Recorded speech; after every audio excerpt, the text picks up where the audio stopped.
In the 1850s, there was a world-renowned tightrope walker.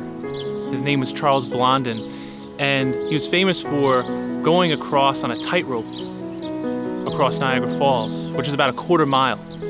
And he would go from the Canadian side to the American side, and thousands of people would come out to watch him walk across this tightrope.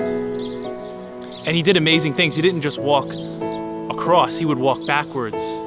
He even brought out this makeshift stove and cooked an egg over Niagara Falls and walked to the other side. And after one day in 1859, thousands of people were out to watch Charles walk across Niagara Falls. And when he got to the other side, he pointed to a wheelbarrow and asked the crowd, "Who thinks I can push this wheelbarrow across?" And they all yelled, "Yes, Charles, you can do it, you can do it." And he asked the crowd, "Who's willing to sit in the wheelbarrow and I'll push you across a tightrope?" And not one person stepped out of the crowd, not one person volunteered. No one was willing to go with Charles across the tightrope. And I think so many times that true story is like our faith, that we believe in Jesus and we believe in the miracles and we believe in the resurrection. But it's really difficult to step out of the crowd. It's really difficult to talk about Jesus, talk about our faith in public, and let others know that this does matter.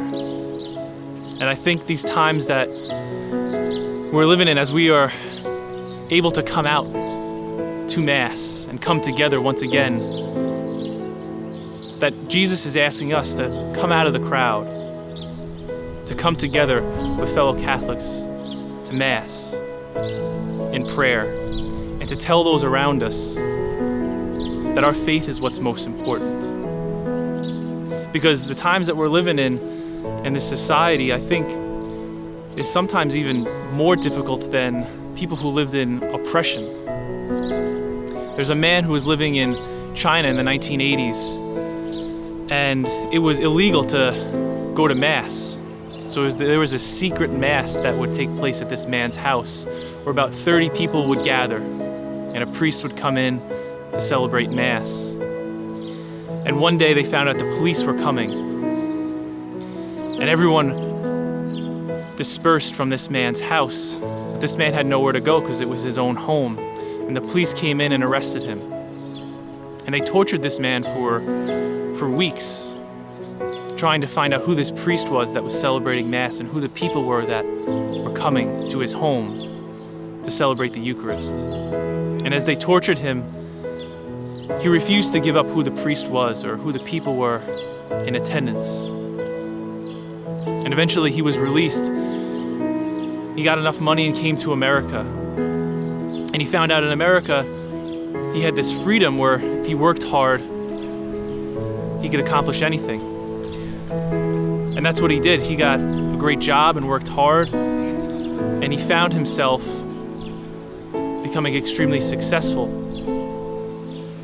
But there were times where he would work so hard that he would forget to go to Mass on a Sunday. And he started going to Mass a few times a month, and then eventually, as time went on, only on Christmas and Easter. And he finally realized that under oppression, under the Chinese, where he was willing to die and be tortured for the Eucharist. In America, where he was free and successful and had leisure time, he realized it was even more difficult in this society than it was under oppression. And I think those two stories together can teach us so much about our faith. That even though we're not oppressed in America, or we're free to go to Mass, we can fall into this period of time where we don't see the significance. We don't realize the presence of Jesus in the Eucharist and how it's easy to fall away from the faith. But God is asking you and He's asking me to step out of the crowd, to get into the wheelbarrow, to make faith the most important aspect of our life, and to receive Him in the Eucharist. So step out of the crowd and get into the wheelbarrow.